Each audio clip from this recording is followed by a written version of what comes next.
अध्याय 66 शिक्षकों के लिए प्रतिभाशाली छात्र के सुझाव। हाँ, मैं उसके लिए गवाही दे सकता हूँ।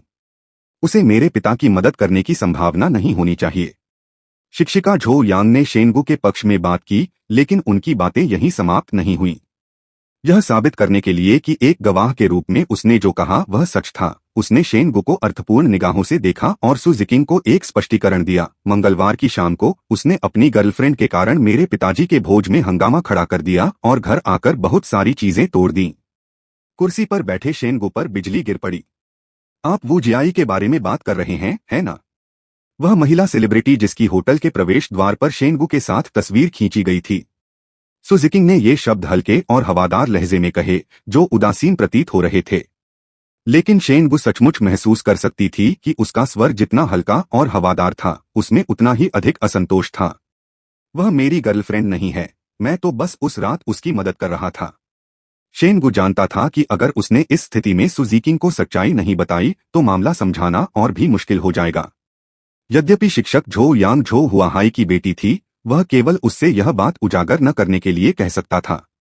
उस रात जब वू जियाई ने उससे पूछा तो संक्षेप में बताया कि क्या हुआ था। उसने अपने हाथ जोड़कर शिक्षक झो यांग से विनती की, मुझे आशा है कि आप इस मामले को अपने पिता के साथ गोपनीय रख सकेंगे। हालांकि आप पिता और बेटी हैं, चूंकि वू जियाई ने पहले ही उसे बता दिया है कि उसने मुझसे संबंध तोड़ लिया है, कृपया इस मामले को और अधिक परेशानी का कारण न बनने दें। इस बिंदु तक बोलते हुए सु जिकिंग की अस्थायी प्रेमिका की स्थिति के प्रति सम्मान दिखाने के लिए शेनगू ने उसे गुलाबी पत्र कागज दिया जो उसने अपनी जेब में तैयार किया था और कहा, हालांकि हम केवल अस्थायी प्रेमी हैं, मैं वास्तव में इस रिश्ते का सम्मान करता हूं। जब सु जिकिंग ने गुलाबी पत्र का कागज देखा तो वह क्षण भर के लिए स्तब्ध रह गई, लेकिन फिर तुरंत मुस्कुरा दी। उसने कागज लिया और शेनगू से पूछा, यदि यह प्रतिस्पर्धा न होती जिसके कारण हमें स्प्रिंग लेक पर इतने सारे लोगों के सामने एक दूसरे से भिड़ना पड़ता, तो क्या आप इसे मुझे पहले दे देते? इस मुस्कुराहट से शेनगू को ऐसा महसूस हुआ जैसे वह वसंत की हवा का आनंद ले रहा हो, और इस हवा में वह हल्की सी मिठास की गंध महसूस कर सकता था। हाँ, उस दिन अध्ययन कक्ष में अलग होने के बाद मैं डब्ल्यू संदेशों के माध्यम से समझाना चाहता था, लेकिन मुझे पता चला कि आपने मुझे डब्ल्यू पर मित्र के रूप में हटा दिया है। यह सुनते ही सु जिकिंग के चेहरे पर तुरंत क्षमाप्रार्थी भाव आ गया, लेकिन शेनगू ने उसे चुप रहने का इशारा किया और उससे कहना जारी रखा, हालांकि उस समय मैं गुस्से में था, लेकिन मुझे एहसास हुआ कि गलतफहमी का कारण अंततः मेरी ही गलती थी। आप इसलिए नाराज थे क्योंकि आपको सम्मान नहीं मिला, और यह गलत नहीं है। तो मुझे अभी भी इस मामले को आपसे आमने सामने समझाने की पहल करनी होगी। सु जिकिंग और मेजबान के बीच घनिष्ठता में वृद्धि देखी गई। सु जिकिंग के चेहरे पर थोड़ी सी भावुक अभिव्यक्ति के साथ शेनगू ने उसके चरित्र प्रोफाइल के माध्यम से देखा कि उनकी अंतरंगता 5 अंक बढ़कर 45 तक पहुंच गई थी। इस तरह सोचने के लिए धन्यवाद, सु जिकिंग ने शेनगू के प्रति कृतज्ञता के भाव से कहा, फिर थोड़े चिढ़ाने वाले लहजे में आगे कहा, लेकिन यह पत्र लिखने के बावजूद भी आप असहज महसूस कर रहे हैं, है ना? अन्यथा हमें स्प्रिंग लेक में सबके सामने एक दूसरे से इतनी तीखी बहस करने की जरूरत नहीं पड़ती। शेनगू ने इस मामले में अधिक ईमानदार होने का फैसला किया, इसलिए उन्होंने मुस्कुराते हुए स्वीकार किया, हाँ, थोड़ी असहजता तो हुई। जिस किसी को भी सीधे तौर पर मित्र के रूप में हटा दिया जाता है, उसे थोड़ा दुख तो होगा ही, विशेषकर तब जब उनका इरादा अभी भी दूसरे व्यक्ति को समझाने का हो। इस समय शिक्षक झो यांग दोनों के लिए मध्यस्थता करने के लिए बाहर आए। ठीक है। कक्षा में हम सभी ने यांग कियान को यह स्वीकार करते हुए सुना कि उसने यह सब सु जिकिंग की पीठ पीछे किया था, और शेनगू ने अभी वू जियाई के मामले के बारे में बताया है, इसलिए आप दोनों के बीच की गलतफहमी दूर हो गई है। अब आपको इस पर अधिक सोचने की आवश्यकता नहीं है। सु जिकिंग और शेनगू एक दूसरे को देखकर मुस्कुराए। फिर सु जिकिंग ने विषय को समझौते पर वापस लाया, यदि शेनगू वह गुप्त एजेंट नहीं है जिसके बारे में मैं चिंतित हूं, तो यदि अन्य लोगों की व्यवस्था हो जाए तो हम उनसे कैसे निपट सकते हैं? इन शब्दों से शेनगू और शिक्षक झो यांग को ऊर्जा का अनुभव हुआ। शिक्षक झो यांग को उम्मीद थी कि सु जिकिंग प्रतियोगिता जीत सकती है ताकि झो हुआहाई उसे मनोरंजन उद्योग में प्रवेश करने के लिए राजी करना बंद कर दे, और शेनगू वह वास्तव में जानना चाहता था कि सु जिकिंग किस तरह की विधि के साथ आएगी ताकि अधिक खेल सिक्के खर्च करने से बचा जा सके और प्रतियोगिता में झो हुआहाई द्वारा व्यवस्थित छिपे खतरों को हल किया जा सके। मेरा तरीका सरल है, अगर आप उसके साथ समझौता कर लेते हैं तो वह निश्चित रूप से चाहेगा कि आप प्रतियोगिता में अपना प्रदर्शन बढ़ाएं। तो इस समझौते में आप एक शर्त जोड़ सकते हैं, अर्थात प्रतियोगिता के अंतिम प्रश्न कंप्यूटर द्वारा तैयार नहीं किए जा सकते। वह कागज पर लिखे हजारों प्रश्नों और उत्तरों से भरा एक बड़ा बक्सा तैयार कर सकता है। फिर आप प्रतियोगिता के दौरान बेतरतीब ढंग से प्रश्न निकाल सकते हैं। इस तरह भले ही वह एक अंडरकवर एजेंट की व्यवस्था करता है, वे असहाय होंगे। यह सुनकर शिक्षक झोउ यांग ने भौहें चढ़ाई और एक पल के लिए सोचा। शेनगु ने अपने मन में यह भी गणना की कि इस विधि से झो हुआहाई द्वारा अंदरूनी स्थिति में हेरफेर करने की संभावना को समाप्त किया जा सकता है। उन्हें जल्दी ही यह एहसास हो गया कि यद्यपि यह तरीका उपयोगी प्रतीत होता है, परंतु यह पूरी तरह से विश्वसनीय नहीं है। इस समय शिक्षिका झो यांग ने अपनी चिंता व्यक्त की, यहाँ तक कि 10,000 सवाल पूछने पर भी वह चालें चलने से नहीं रुकता। आपको यह जानना होगा कि वह बहुत अमीर है। वह अपने लक्ष्यों को प्राप्त करने के लिए प्रतिभागियों की संख्या आसानी से बढ़ा सकता है। उदाहरण के लिए, यदि वह 10 लोगों को भेजता है तो प्रत्येक व्यक्ति को केवल 1,000 प्रश्न याद रखने होंगे। और अधिक बढ़ा चढ़ाकर कहें तो यदि वह 100 लोगों को भेजता है तो प्रत्येक व्यक्ति को केवल 100 प्रश्न याद रखने होंगे। हालांकि सु जिकिंग ने चिंता का कोई संकेत नहीं दिखाया। उसने आत्मविश्वास से शिक्षक झो यांग और शेनगु से कहा, पहले मैंने प्रतियोगिता प्रक्रिया देखी थी। फाइनल में ज्यादा से ज्यादा 101 लोग ही होंगे और फाइनल की रात इन 100 लोगों में से चैंपियन का चयन किया जाएगा। इस बिंदु पर शेनगु ने मजाकिया अंदाज में हस्तक्षेप किया और शिक्षक झो यांग की ओर मुस्कुराते हुए कहा, चिंता मत करो गुरुजी, सु जिकिंग और मैं दोनों निश्चित रूप से फाइनल में पहुंचेंगे। इसलिए फाइनल में वह अधिकतम 99 प्रतिभागियों की व्यवस्था कर सकते हैं। उन्होंने यह बात मजाकिया लहजे में कही, जिससे शिक्षक झो यांग की घबराहट कम हो गई, जबकि उन्होंने सु जिकिंग को याद दिलाया कि झो हुआहाई अभी भी फाइनल में प्रवेश करने के लिए दर्जनों लोगों की व्यवस्था कर सकते हैं। आखिरकार शिक्षक झो यांग को मनोरंजन उद्योग में लाने की उसकी इच्छा बहुत जरूरी थी। अगर वह इस समझौते का इस्तेमाल शिक्षक झो यांग को मनोरंजन उद्योग में लाने के लिए कर सकता था, तो शेनगु के पास यह मानने का पूरा कारण था कि भले ही इसका मतलब प्रतियोगिता को पूरी तरह से बर्बाद करना हो, उसे कोई परवाह नहीं होगी। आपको चिंता करने की जरूरत नहीं है, मैंने अभी तक काम खत्म नहीं किया है। इस बिंदु पर सु जिकिंग को अभी भी पूरा विश्वास था, क्योंकि उसने दोनों से कहा, किसने कहा कि ये हजारों प्रश्न शिक्षक झो यांग के पिता द्वारा तैयार किए गए थे। यह मत भूलिए कि फाइनल की रात को हजारों दर्शक आएंगे और इन दर्शकों के लिए प्रवेश योग्यताएं 100 फाइनलिस्टों के सहायता समूहों के बीच समान रूप से वितरित की जाएंगी। अध्याय 67, क्या इसे प्रेम प्रतिद्वंदी नहीं माना जाना चाहिए? शेनगु अभी भी उस संभावना प्रश्न के बारे में सोच रहा था जो सु जिकिंग ने उठाया था, जब तक कि वे लियांगशी की चीमा सेडान में नहीं बैठ गए। उस समय उसने अतिशयोक्ति से यह मान लिया था कि झो हुआहाई फाइनल में 50 प्रतियोगियों तक की व्यवस्था कर सकता है। उसने शिक्षक झो यांग को कारण बताकर समझाया, भले ही वह इतनी बढ़ा चढ़ाकर व्यवस्था कर सके, फिर भी हमेशा आधे प्रश्न ऐसे होंगे जिनके बारे में उसके प्रतियोगी पहले से नहीं जान सकते। ऐसी स्थिति में मुझे अभी भी चैंपियनशिप जीतने का विश्वास है। मुझे आशा है कि आप मुझ पर विश्वास कर सकेंगे। और अंत में शिक्षक झो यांग सु जिकिंग की रणनीति से आश्वस्त हो गए। चाहे यह इस रणनीति की मान्यता के कारण था या सु जिकिंग के ज्ञान में पूर्ण विश्वास के कारण। किसी भी स्थिति में जब उसने सु जिकिंग और शेनगु के लिए सहायता टीम का नेता बनने की इच्छा व्यक्त की, शेनगु के सिस्टम खाते को अंततः 800 गेम सिक्के प्राप्त हुए। पहले जो कुछ उसके पास बचा था उसे मिलाकर अब उसके पास कुल 1270 खेल सिक्के थे। अपने बढ़े हुए आत्मविश्वास के साथ उन्होंने तुरंत शिक्षक झो यांग से कहा कि वे अपने पिता को प्रस्तावित करने के लिए समझौते को सु जिकिंग को चैंपियनशिप जीतने से बदलकर या तो सु जिकिंग या शेनगु को चैंपियनशिप जीतने के लिए कहें। झो हुआहाई के लिए एक शर्त के रूप में उन्हें मनोरंजन उद्योग में प्रवेश करने के लिए नहीं कहा जाएगा। लेकिन शिक्षक झो यांग को लगा कि शेनगु को जोड़ने से कोई खास फर्क नहीं पड़ेगा, क्योंकि पिछले 2 वर्षों में वह शेनगु को बहुत अच्छी तरह से जान गई थी। हालांकि पिछली अंग्रेजी कक्षा में उसका प्रदर्शन अद्भुत था, लेकिन कौन बन सकता है करोड़पति की इस प्रतियोगिता में प्रश्नों की कोई सीमा नहीं होने का दावा किया गया। शिक्षक झो यांग के मन में शेनगु के लिए अपने ज्ञान भंडार के साथ फाइनल में पहुंचना पहले से ही बेहद भाग्यशाली था। उसी समय सु जिकिंग ने मजाक में कहा, आपको उसका अनुरोध स्वीकार कर लेना चाहिए। वह आपसे चेहरा मांग रहा है, या फिर मैं यह कहूं कि यह एक आदमी की गरिमा है। अगर तुम अब उसकी बात नहीं मानोगे तो वह मेरे सामने अपना चेहरा खो देगा। इन शब्दों से शेनगु को उस समय थोड़ा असहज महसूस हुआ। पर हमारा समर्थन करें। लेकिन इसका प्रभाव स्पष्ट था। सु जिकिंग की बातें सुनने के बाद शिक्षक झो यांग तुरंत मुस्कुराते हुए सहमत हो गए और उसने शेनगु के साथ मजाक भी किया, जिकिंग तुम्हारा एहसान चुका रहा है। आज वह न केवल खुलेआम बल्कि गुप्त रूप से भी आपका समर्थन कर रही है। इससे शेनगु को भी उस समय थोड़ी खुशी महसूस हुई और शिक्षक झो यांग ने तुरंत सु जिकिंग को दिया गया एहसान वापस ले लिया। यानी सु जिकिंग ने भी आज दोपहर की कक्षा में भाग नहीं लेने पर सहमति व्यक्त की। इसके लिए शिक्षक झो यांग ने विशेष रूप से दोपहर की कक्षा के लिए उनकी ओर से छुट्टी मांगी। बेशक उसने शेनगु के लिए भी छुट्टी मांगी थी। इस चीमा सेडान में 5 लोग बैठे थे।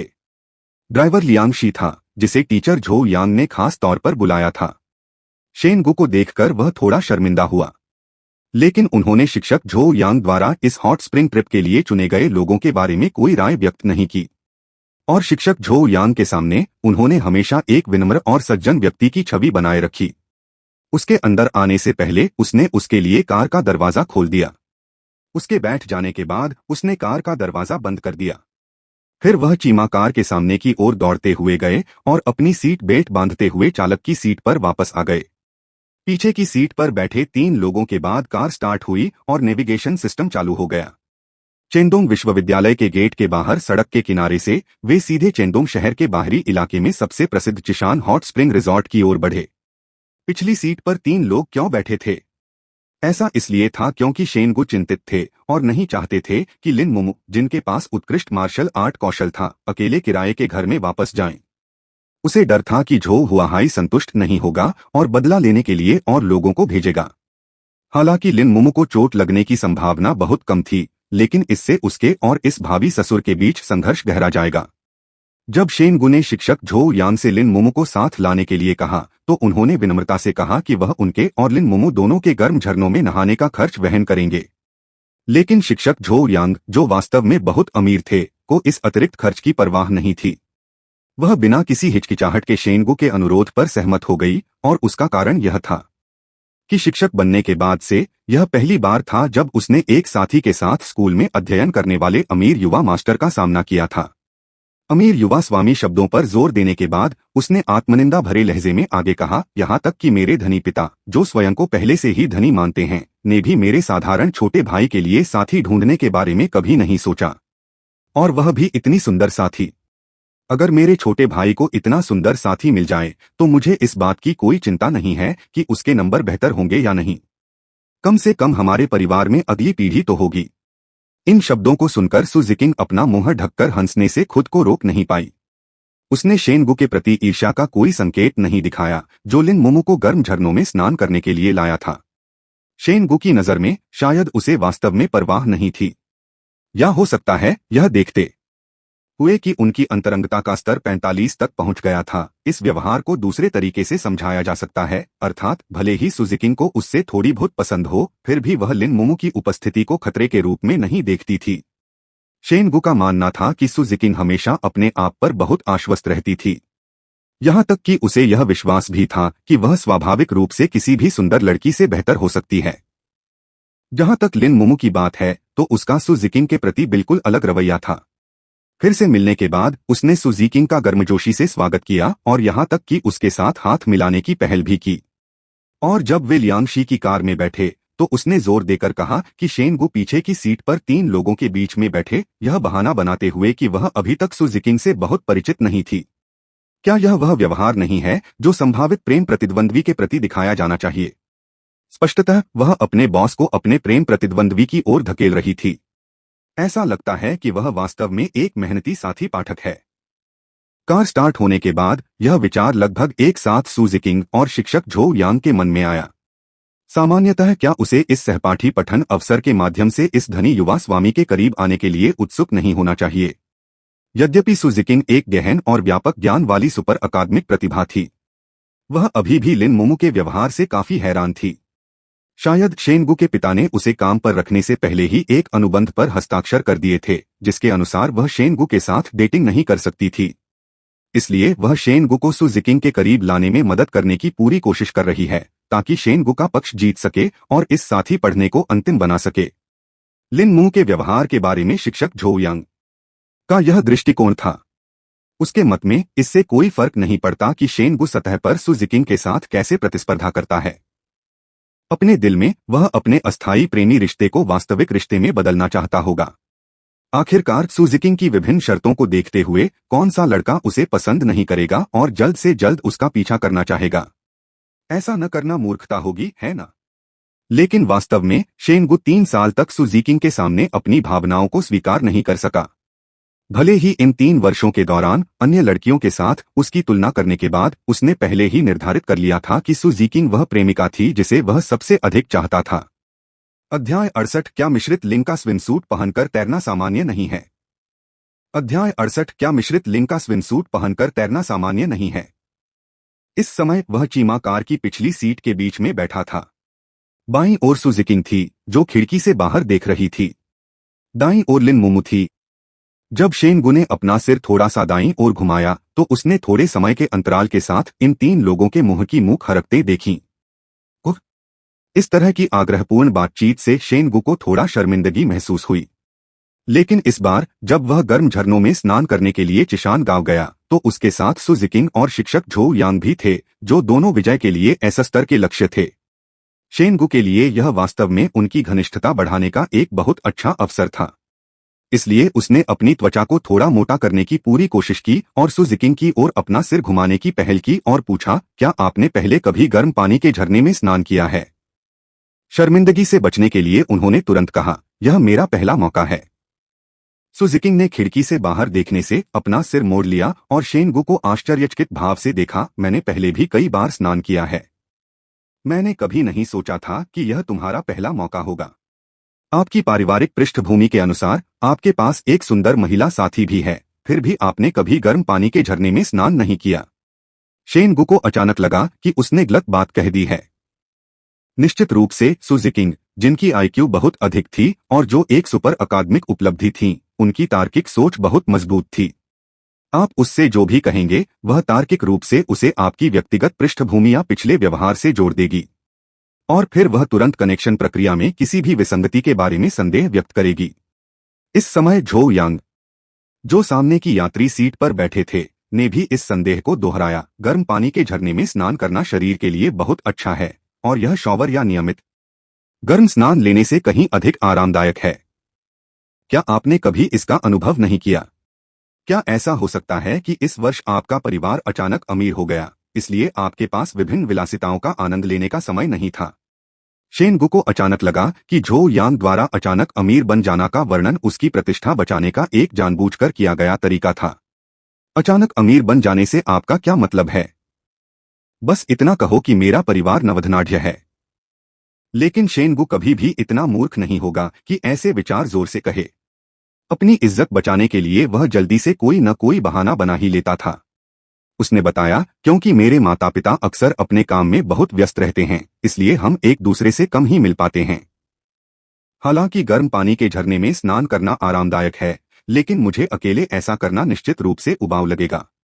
इसलिए मैं आमतौर पर नहाता हूँ। न सिर्फ मैं अपने रूममेट्स के साथ जा सकता हूँ, बल्कि नहाते हुए बातें भी कर सकता हूँ। यह तेज है और ज्यादा समय भी नहीं लेता। रूममेट्स की बात करें तो शेनगु के 3 रूममेट्स ने अभी तक उनसे संपर्क नहीं किया है। एक पल में वह चाहता था कि झो हुआहाई गुप्त रूप से पता लगाए कि उन 3 लोगों के साथ क्या हुआ था, लेकिन यह केवल एक क्षणिक विचार था। आखिरकार उसे विश्वास था कि झो हुआहाई उन 3 लोगों को नुकसान पहुंचाने की मूर्खता नहीं करेगा। जब तक उनके पास उसके खिलाफ इस्तेमाल करने लायक कोई मूल्य नहीं रह जाता, झो हुआहाई शायद उन्हें जल्द ही रिहा कर देगा। छोड़ो इसे, मैं अब उनके बारे में सोचना नहीं चाहता। शेनगु को वांग निंग के प्रति कुछ नाराजगी महसूस हुई, क्योंकि उसने उसे फोन कॉल के जरिए जाल में फंसाया था। यदि उन्हें और अन्य 2 को भी मुझसे संपर्क न करने के लिए मजबूर किया गया था, तो जब वे रिहा होंगे तो वे निश्चित रूप से मुझे फोन करके स्पष्टीकरण देंगे। लेकिन क्योंकि बहुत समय बीत चुका था और तीनों में से किसी ने भी उसे स्पष्टीकरण देने के लिए नहीं बुलाया था, शेनगु को लगा कि झो हुआहाई द्वारा उन्हें खरीदे जाने की संभावना अधिक से अधिक बढ़ रही थी। इसके परिणामस्वरूप शेनगु को उनके बारे में कम चिंता होने लगी। इस समय झो यांग ने समझ व्यक्त की और कहा, तो यह ऐसा ही है। फिर उसने अपने बगल में बैठे लियांग शी की ओर इशारा करते हुए कहा, लियांगे को अपने साथ चलने दो और बातें करो। सु जिकिंग और मैं अच्छी बातचीत करेंगे और आराम करेंगे। इस बिंदु पर उसने जानबूझकर लिन मोमो को देखा, जो शेनगु के दाईं ओर बैठा था, और मजाक में कहा, एक महिला साथी के रूप में आपको उसके साथ स्नान करने की बाध्यता नहीं है ना? फिर वह हमारे साथ नहा सकेगी। नहाते समय बातचीत करने के लिए एक और व्यक्ति का होना ज्यादा मजेदार होगा। लेकिन इस समय लिन मोमो शरारती हो गया। उसने तुरंत मजाकिया लहजे और चेहरे पर मुस्कान के साथ जवाब दिया, क्या हम इस बार जिस गर्म पानी के झरने पर जा रहे हैं वहां स्विमसूट नहीं पहन सकते? हालांकि मुझे उसके साथ नहाने की कोई बाध्यता नहीं है, लेकिन अगर बॉस को इसकी जरूरत होगी तो मैं यह काम मुफ्त में करने को तैयार हूं। जैसे ही ये शब्द बोले गए, सु जिकिंग और झो यांग दोनों ने जटिल भावों के साथ शेनगु को देखा। यहां तक कि ड्राइवर की सीट पर बैठे लियांगशी ने भी शायद पहली बार सुना होगा कि एक कर्मचारी दूसरों के सामने बॉस से ऐसे सीधे शब्द कहेगा। स्टीयरिंग व्हील एक पल के लिए थोड़ा अस्थिर हो गया और हाथ की हल्की सी हलचल से चीमाकार तुरंत बगल वाली लेन में कार के पास आ गई। सौभाग्यवश उन्होंने समय रहते प्रतिक्रिया की और कार को स्थिर कर दिया। इससे केवल बिना किसी खतरे के मामूली डर का परिणाम हुआ। गाड़ी चलाने पर ध्यान दो। यह अच्छा साथी तुम्हारा नहीं है। तुम इतने उत्तेजित क्यों हो रहे हो? नहीं, मैं नहीं हूं। लियांगशी उस समय शेनगु से भी अधिक शर्मिंदा दिखाई दिए और जल्दी से झो यांग को समझाया, मैं बस आश्चर्यचकित था, वास्तव में सिर्फ आश्चर्यचकित था और कुछ नहीं। क्योंकि झो यांग ने अपनी नजर लियांगशी पर स्थानांतरित कर दी थी, इसलिए शेनगु को जो दृश्य दबाव महसूस हुआ वह थोड़ा कम हो गया। लेकिन सु जिकिंग अभी चीमाकार की स्थिति से प्रभावित नहीं थी। शेनगु को देखने में उसकी निगाह ईर्ष्या नहीं बल्कि जिज्ञासा से भरी थी। ऐसा लग रहा था जैसे यह कहा जा रहा हो, आप और कितनी नई परिस्थितियां सोच सकते हैं। शर्मिंदा महसूस करते हुए शेनगु अपने दिल में लिन मोमो पर वास्तव में गुस्सा नहीं कर सका, क्योंकि वह समझ गया था कि लिन मोमो का व्यक्तिपरक इरादा उसे फंसाना नहीं होना चाहिए। वह सु जिकिंग और झो यांग के सामने अपना मूल्य बढ़ाना चाहती थी और उन्हें यह सोचने पर मजबूर करना चाहती थी कि उसने स्वेच्छा से ऐसा इसलिए किया क्योंकि उसके पास एक अच्छी दिखने वाली महिला साथी थी जो उसे पुरुषों के लिए अधिक आकर्षक बनाती। हालांकि शेनगु, जिसकी उच्च बुद्धि थी, ने दो ऐसा स्तर की देवियों के सामने गर्व का कोई संकेत नहीं दिखाया। बेशक वह कभी भी इतना मूर्ख नहीं होगा कि लिन मोमो को स्विमसूट पहनकर उसके साथ नहाने के लिए कहे। इस जीवन धमकी वाले प्रश्न का सामना करते हुए उन्होंने तुरंत गुस्से का भाव दिखाया और लिन मोमो के प्रति असंतोष व्यक्त किया, ऐसा मत कहो, ठीक है? ऐसा कहकर तुम मुझे शिक्षक और सहपाठियों के सामने और अधिक शर्मिंदा कर रहे हो। लेकिन इससे पहले कि लिन मोमो कुछ बोल पाते, शेनगु के बाईं ओर बैठे सु जिकिंग ने अचानक कहा, यह कोई बड़ी बात नहीं है। अमीर लोग पैसा खर्च करके लोगों से विभिन्न सुख सुविधाएं प्राप्त करते हैं, क्या यह सामान्य बात नहीं है? अन्यथा वे पैसा कमाने के लिए इतनी मेहनत क्यों करेंगे? इसके अलावा कई बड़े वाटर पार्कों में पुरुष और महिलाएं एक साथ स्विमसूट पहनते हैं, है ना? जब तक वह नहाते समय स्विमसूट पहनती है और आपसे बात करती है, तब तक यह सामान्य है। अध्याय 69 अंतिम उत्तरजीविता परीक्षा। यह निश्चित रूप से ऐसी बात नहीं है जो एक सामान्य लड़की अपने पसंद के लड़के से कहेगी। बेशक शेनगु, जो जानता है कि सु जिकिंग की उसके साथ अंतरंगता केवल 45 अंक है, ने शांति से सु जिकिंग के वर्तमान व्यवहार को स्वीकार कर लिया। लेकिन 45 अंक कम नहीं माने जाते। क्या ऐसा हो सकता है कि वह मेरी परीक्षा ले रही हो? शेनगु ने अंतिम उत्तरजीविता इच्छा परीक्षण के बारे में ऑनलाइन चर्चा देखी थी।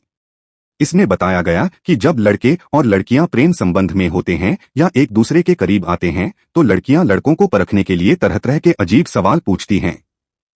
वे लड़कों के दिलों में अपनी स्थिति साबित करने और उनकी सुरक्षा की भावना को बढ़ाने के लिए ऐसा करते हैं। उदाहरण के लिए, उन्होंने एक जीवन या मृत्यु का प्रश्न देखा था, अगर हम अलग हो जाएं तो तुम सबसे पहले क्या करोगे? यदि उत्तर कुछ इस प्रकार हो कि मैं पूरी तरह टूट जाऊंगा और अपने दुखों को शराब में डुबो दूंगा, तो इससे तुरंत गंभीर असंतोष उत्पन्न होगा। मानक उत्तर है, हम अलग क्यों होंगे? बेबी, अगर तुम मुझसे ब्रेकअप करना चाहोगी तो मैं तुम्हारी टांग कसकर पकड़ लूंगा। चाहे तुम मुझे हाथों से मारो या पैरों से लात मारो, मैं ब्रेकअप के लिए कभी राजी नहीं होऊंगा। मैं हमेशा तुम्हारे साथ रहना चाहता हूं, समय के अंत तक। यदि लड़की अभी भी संतुष्ट नहीं है तो वह निश्चिंत होने का नाटक करेगी और मुस्कुराएगी तथा इस बात पर जोर देगी कि यह सिर्फ एक अगर है, लेकिन वह अभी भी आपसे जवाब चाहती है। यदि आप मूर्खतापूर्वक यह मानते हैं कि यह सिर्फ एक अगर है, तो आप सचमुच मूर्ख हैं। उचित उत्तर है, तो मैं भिक्षु बन जाऊंगा, क्योंकि मैं अपने दिल में अब किसी अन्य महिला से प्यार नहीं कर सकता। मुझे इस जीवन में हरे रंग के लैंप के नीचे आपके साथ रहने दें और अगले जीवन में आपके साथ रहने का एक और मौका पाने का प्रयास करें। इस अंश को ऑनलाइन पढ़ने के बाद शेनगु को लगा कि यह वास्तव में परेशान करने वाला था। लेकिन जिस व्यक्ति ने इसे पोस्ट किया था उसने इस प्रश्न के मूल पर भी जोर दिया, यानी कभी भी संबंध तोड़ने के लिए सहमत न हो। यदि किसी को ब्रेकअप करने के लिए मजबूर किया जाए तो उसे अपने जीवन में केवल एक ही लड़की से प्रेम करने का दृढ़ संकल्प व्यक्त करना चाहिए। किसी गर्लफ्रेंड द्वारा ब्लॉक कर दिया जाना उसे लगातार खुश करने की कोशिश करने और उसके बाद कई दिनों तक इस खालीपन को भरने से बेहतर है। यह पोस्ट में प्रेम गुरु द्वारा कई भ्रमित साधकों के लिए बनाया गया अंतर्दृष्टिपूर्ण सारांश था और इसे टिप्पणियों में कई शिक्षार्थियों से हार्दिक धन्यवाद मिला। अब सु जिकिंग के शब्दों के बारे में सोचते हुए ऐसा लगता है कि वह अमीर लड़कों को आनंद सेवाएं खोजने के लिए कारण दे रही है। लेकिन क्या वह सचमुच अपने दिल से इस कथन से सहमत है? शेनगु हिचकिचाया और सु जिकिंग की बातों से जल्दबाजी में सहमत नहीं होना चाहता था। हालांकि वह यह जानने के लिए 100 गेम सिक्के खर्च कर सकता है कि सु जिकिंग इस समय क्या सोच रही है। लेकिन प्रतियोगिता में संभवतः बहुत अधिक खर्च करने के दबाव का सामना करते हुए उन्होंने इसे अभी के लिए बचाने और एक स्थिर जवाब देने का फैसला किया। तो उन्होंने सीधे कहा, वाटर पार्क में बहुत से लोग हैं। अगर हम दोनों ही साथ में नहाए तो मुझे अजीब लगेगा। आखिरकार वह मेरी प्रेमिका नहीं है। ये शब्द कहने के बाद शेनगु ने लिन मोमो को कुछ कहने के लिए उत्सुक देखा। वह तुरंत मुस्कुराए और उसे रोकते हुए बोले, क्या आप कुछ देर के लिए शांति से दृश्य का आनंद ले सकते हैं? उसके शब्दों की गति धीमी थी और कार में बैठा कोई भी व्यक्ति शेनगु के शब्दों का अर्थ सुन सकता था। यद्यपि लिन मोमो सिर्फ एक बिल्ली थी, फिर भी उसमें शब्दों और अभिव्यक्तियों को समझने की बुनियादी क्षमता थी। उसने शरारत से शेनगु की ओर जीभ निकाली, फिर अपना सिर घुमाकर कार की खिड़की के बाहर से गुजरते दृश्य को देखा। अगर एक दिन मेरा कोई बॉयफ्रेंड हो जो मुझे पसंद हो, तब तो एक साथ स्विमसूट पहनना और गर्म पानी के झरनों में नहाना कोई बुरी बात नहीं होगी। सु जिकिंग ने हल्की सी आह भरी और ये शब्द कहे। इससे शेनगु को थोड़ा आश्चर्य हुआ, क्योंकि उसने सोचा था कि सु जिकिंग अपनी सामान्य उपस्थिति के आधार पर लड़कों के सामने ऐसी बातें आसानी से नहीं कहेगी। निश्चित ही अगले ही पल उसने विषय बदल दिया। उन्होंने सीधे तौर पर झो यांग और उसके संभावित प्रेमी लियांगशी का जिक्र किया। उसने झो यांग से पूछा, शिक्षक, आपके और ड्राइवर के बीच क्या चल रहा है? उसे गर्म पानी के झरनों में नहाने जैसी अंतरंग गतिविधि के लिए साथ लाना, ऐसा लगता है कि आप आधिकारिक तौर पर रिश्ते में होने से ज्यादा दूर नहीं हैं। इससे शेनगु अनायास ही घबरा गया। यद्यपि वह झो यांग की गर्ल गाइड से जानता था कि उसका कभी किसी के साथ कोई अंतरंग संबंध नहीं था, लेकिन वह अभी भी लियांगशी की परवाह करता था, जिसके मन में शायद सच्ची भावनाएं नहीं थीं, और झो यांग और उसके बीच प्रगति की भी परवाह करता था। नहीं, हम अभी भी साधारण दोस्त हैं। जब कोई काम चुराया जाता है तो महान काम करना कठिन हो सकता है। मुझे बस डर है कि शेनगु अकेला महसूस करेगा। जैसे झो यांग की बातें सुनकर शेनगु को राहत महसूस हुई।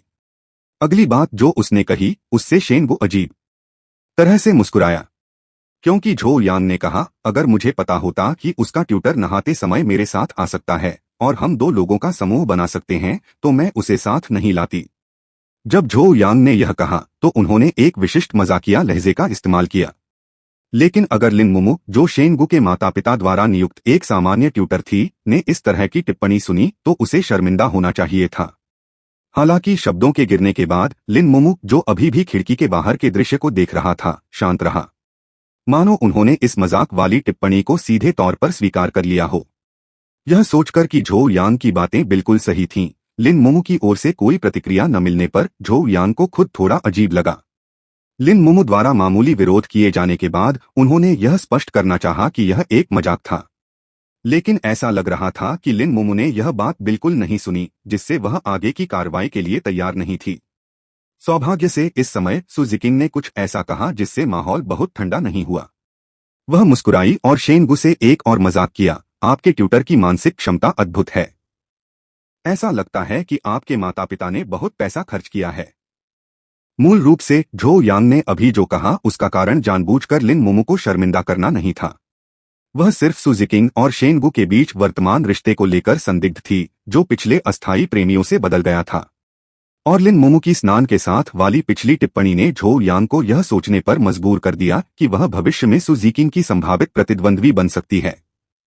तो उसने अभी अभी वह मजाकिया परीक्षण किया। लेकिन अब सु जीकिंग ने अचानक यह कहा। ऐसा लग रहा था कि वह झो यांग की शर्मिंदगी को कम करने की कोशिश कर रही थी, लेकिन शेन गु द्वारा इसकी दो अलग अलग तरह से व्याख्या की जा सकती थी। हालांकि लिन मोमू, जिन्होंने प्रतिक्रिया व्यक्त की थी, ने सु जीकिंग को बहुत ही मासूम जवाब दिया, प्रशंसा के लिए धन्यवाद। आपका अनुमोदन पाकर मैं बहुत खुश हूँ। अर्धचंद्राकार आंखों वाले लिन मोमू ने न केवल इस तरह जवाब दिया, बल्कि शेन गु को एक और बढ़ावा भी दिया। वह अक्सर मेरे सामने तुम्हारी तारीफ करते हुए कहता है कि तुम उन सबसे परफेक्ट लड़कियों में से एक हो जिन्हें उसने कभी देखा है। अध्याय 70 सिंगुआ विश्वविद्यालय न जाने का कारण उन्हीं में से एक है। सु जीकिंग के विपरीत, जो अपनी राय व्यक्त किए बिना मुस्कुराई, झो यांग, जो सामने की यात्री सीट पर बैठी थीं, ने तुरंत बातचीत का वह हिस्सा दोहराया जिसके बारे में उन्हें संदेह था। क्या सेंडोंग विश्वविद्यालय में कोई और लड़की है जो ज्ञान और रूप दोनों में सु जीकिंग जितनी परिपूर्ण हो? भले ही यह हमारे स्कूल तक सीमित न हो, मुझे नहीं लगता कि कोई भी लड़की उसकी तुलना कर सकती है। जब बात उनके पसंदीदा और सर्वाधिक प्रशंसित छात्र की आई तो झो यांग उनकी प्रशंसा करने में उदार दिखे। उसी समय इन शब्दों के साथ शेन गु ने खुद को एक और अस्तित्व के संकट में पाया। पलक झपकते ही शेन गु का मस्तिष्क तुरंत तेज गति से काम करने लगा। लिन मोमू, जो उसके बगल में बैठी थी, को भी एहसास हुआ कि उसने अपने मालिक के लिए फिर से एक गड्ढा खोद दिया है। माफी मांगते हुए वह स्थिति को सुधारने के लिए बोलना चाहती थी, लेकिन उसे नहीं पता था कि वह ऐसा कैसे करे। उसे डर था कि जल्दबाजी में बोलने से शेन गु की स्थिति और खराब हो जाएगी। अगर मैं कहूं कि झो यांग भी अब उनमें से एक है, तो हालांकि यह उसके लिए एक प्रशंसा होगी, लेकिन सु जीकिंग के बगल में बैठकर ऐसी बातें कहना स्पष्ट रूप से तुच्छ लगेगा। इस तरह की एक हानि और एक लाभ, और यहाँ तक कि अधिक हानि की संभावना, मैं यह नहीं कह सकता। अचानक उत्पन्न हुई इस अजीब स्थिति के लिए शेन गु के पास लिन मोमू को दोष देने का समय नहीं था। आखिरकार यह संभवतः उसके अच्छे इरादों के कारण हुई एक और गलती थी। और इसी समय एक और तरबूज अचानक उसके बाईं ओर से उड़ गया। इस उपन्यास और अन्य अद्भुत अनुवादित उपन्यासों को मूल स्रोत से pori.cm पर पढ़े उसने सु जीकिंग को यह कहते हुए सुना, टीचर, आप मेरी कुछ ज्यादा ही तारीफ कर रही हैं। हमारे स्कूल में और दूसरी लड़कियों की तो बात ही छोड़िए, आप खुद भी मुझसे जरा भी कम नहीं हैं। जैसे ही शेन गु ने राहत की सांस ली, यह सोचकर कि सु जीकिंग द्वारा ये शब्द स्वयं कहना उससे 100 गुना बेहतर होगा, झो यांग ने स्वतः ही खुद को बाहर कर लिया। मुझ पर कैसे विचार किया जा सकता है? मैं तुमसे 8 साल बड़ा हूं। मैं शेन गु की प्रेमिका के मानदंडों की सीमा के भीतर बात कर रहा हूं। सबसे उत्तम व्यक्ति केवल आप ही हो सकते हैं, और अन्य निश्चित रूप से आपकी तुलना नहीं कर सकते। हालांकि इस समय एक सुपर स्टडी जीनियस के रूप में सु जीकिंग की तार्किक सोच ने एक बार फिर उसे एक उपयुक्त उम्मीदवार प्रदान किया। वह है, अगर हम किसी करीबी उम्र के व्यक्ति की बात कर रहे हैं, तो वो जियाई भी हैं।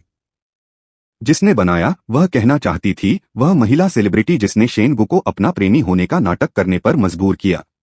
लेकिन जब ये शब्द उसके होठों तक पहुंचे, तो उसने लियांगशी की ओर देखा, जो ड्राइवर की सीट पर बैठा था, और तुरंत अपना विचार बदल दिया। वह महिला सेलिब्रिटी जिसने अनगिनत प्रशंसकों को मोहित कर लिया है।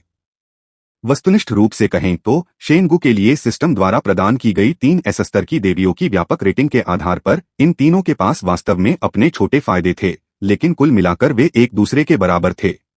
सु जीकिंग, जो अभी 18 वर्ष की हुई थी, का कुछ क्षेत्रों में झो यांग और वू जियाई की तुलना में थोड़ा बेहतर आंकड़ा था, लेकिन तीनों में उसका स्वभाव सबसे अच्छा था। उसने 99 अंक प्राप्त किए, जो कि पूर्ण स्कोर के सबसे करीब था। और शेन गु को स्वयं संदेह था कि क्या यह प्रणाली एस स्तर की किसी भी देवी को 100 का पूर्ण अंक देगी। जैसे लिन मोमू की उसके साथ अब जो घनिष्ठता थी, वह 99 तक पहुंचने के बाद और नहीं बढ़ सकी, सिवाय इसके कि दोनों ने आधिकारिक तौर पर एक रोमांटिक रिश्ता स्थापित कर लिया है।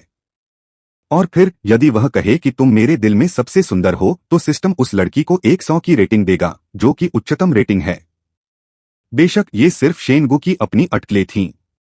अब जब उसने सुना कि सु जीकिंग ने स्वेच्छा से वू जियाई का उल्लेख किया है, तो उसने होटल प्रवेश फोटो घटना के बावजूद वू जियाई को एक वस्तुनिष्ठ मूल्यांकन देने के लिए उसकी प्रशंसा की। वह उसके सामने यह भी स्वीकार नहीं करना चाहता था कि वू जियाई उनमें से एक थी जिनका लिन मोमू ने उल्लेख किया था। पलक झपकते ही शेन गु के मन में अचानक प्रेरणा की एक चमक उभरी। वह सुजिकिंग और लिन मोमो के बीच बैठ गया और सहजता से बोला, लिन मोमो ने जो पहले कहा वह सही है। मेरे दिल में सचमुच एक से ज्यादा परफेक्ट लड़कियां हैं, लेकिन दूसरी मेरी माँ है। मेरे दिल में वह बहुत सही है। हालांकि शेनगु का जवाब बहुत अच्छा था, लेकिन अगर सुजिकिंग ने कहा तो न तो झो यांग और न ही वुजियाई आपके दिल में आदर्श लड़कियां हैं, तो उसे एक और अजीब स्थिति का सामना करना पड़ेगा। आखिरकार वुजियाई यहां नहीं थी, इसलिए इसे संभालना आसान होगा, लेकिन झो यांग इस कार में बैठा था। लेकिन सुजिकिंग ने ऐसी बातें जारी नहीं रखीं। यह भी एक ऐसी बात थी जिसके बारे में शेनगु 99% निश्चित थे जब उन्होंने कहा कि वह व्यक्ति मेरी मां है। तार्किक सोच की आदत होने का मतलब दूसरों पर व्यंग्य करना नहीं है। वह ज्ञानी और प्रतिभाशाली हैं और उन्होंने एक से अधिक बार पुस्तकों में पढ़ा होगा और समझा होगा कि एक अच्छे व्यक्ति के लिए यह जानना एक गुण है कि कब रुकना है और कब उदार होना है। उस समय शेनगु द्वारा सुजिकिंग के बारे में ये उचित निर्णय थे, और इस तथ्य से यह सिद्ध हो गया कि उनका निर्णय सही था। इतना ही नहीं, उसने मुस्कुराते हुए शेनगु की प्रशंसा भी की, आप ठीक कह रहे हैं। मेरी मां भी मेरे दिल में सबसे आदर्श व्यक्ति हैं। बातचीत के इस बिंदु पर झो यांग ने न केवल इस बात पर कोई नाराजगी नहीं दिखाई कि शेनगु ने उसे स्वीकार नहीं किया, बल्कि स्वाभाविक रूप से सुजिकिंग से पूछा, देश के सबसे शक्तिशाली वकीलों में से एक होने के नाते सु लॉयर काम में बहुत व्यस्त होंगे। सामान्यतः उसके पास आपके साथ बिताने के लिए बहुत कम समय होना चाहिए, लेकिन फिर भी आपने उसे अपने दिल में सबसे महत्वपूर्ण स्थान दिया है, जो वास्तव में सराहनीय है। जब बात अपनी मां की आई तो सुजिकिंग के चेहरे पर खुशी झलक रही थी। वह बहुत उत्कृष्ट है, हर पहलू में। हालांकि उन्होंने मुझे छोटी उम्र से ही एक स्वतंत्र व्यक्ति के रूप में पाला पोसा, फिर भी उन्होंने मेरे विश्वविद्यालय जाने से पहले मेरे साथ यथासंभव समय बिताने का प्रयास किया। विशेष रूप से हाई स्कूल के मेरे अंतिम वर्ष में उन्होंने स्वेच्छा से अपना कार्यभार लगभग आधा कर दिया था। शेनगु, जिसने यह सुना, कुछ हैरान हुआ, क्या यह आपकी पढ़ाई के लिए था? लेकिन आपकी योग्यताओं के साथ सेंडोंग विश्वविद्यालय में प्रवेश पाना आसान होना चाहिए था। एक बात मुझे बहुत अजीब लगती है। हालांकि सेंडोंग विश्वविद्यालय भी एक शीर्ष विश्वविद्यालय है, लेकिन यह सिंघुआ पेकिंग विश्वविद्यालय के स्तर तक नहीं पहुंच पाया है। आप सिंघुआ जैसे बेहतर विश्वविद्यालय में क्यों नहीं गए? सुजिकिंग ने शेनगु को यह मामला समझाते हुए कुछ भी नहीं छिपाया, ऐसा इसलिए क्योंकि उस समय मैं केवल 16 वर्ष का था। हालांकि मेरे ग्रेड बहुत अच्छे थे, फिर भी सिंघुआ जाना कोई समस्या नहीं थी। लेकिन मेरी मां नहीं चाहती थी कि मैं उन्हें इतनी जल्दी छोड़ दूं। वह चाहती थी कि मैं यूनिवर्सिटी की पढ़ाई के लिए सेंडोंग शहर में ही रहूं, ताकि वह कुछ और सालों तक पास में ही मेरी देखभाल कर सकें। हालांकि विश्वविद्यालय में प्रवेश के बाद मैं छात्रावास में रहती थी, फिर भी 18 वर्ष की होने से पहले हमें सप्ताह में कम से कम 2 बार मिलना पड़ता था। ऐसा प्रतीत होता है कि झो यांग को इस स्पष्टीकरण के बारे में बहुत पहले से पता था। इसलिए इस बार उन्होंने ऐसी बातें नहीं कहीं कि आपकी योग्यता वाले किसी व्यक्ति का सिंघुआ न जाना व्यर्थ है। और शेनगु ने उस समय को याद किया जब वह 16 वर्ष का था और उसने हाई स्कूल का दूसरा वर्ष शुरू किया था। उस समय वह 1 साल के लिए छात्रावास में आ चुका था और उसके रूममेट्स भी लगभग उसकी ही उम्र के थे। वे हर सप्ताहांत अपने माता पिता से मिलने के लिए बेताब रहते थे। यह उल्लेख करने की आवश्यकता नहीं है कि सुजिकिंग ने 16 वर्ष की आयु में अपने प्रथम वर्ष में अध्ययन करने के लिए सेंडोंग विश्वविद्यालय में प्रवेश लिया था और उसके रूममेट भी उससे 2 या 3 साल बड़े थे।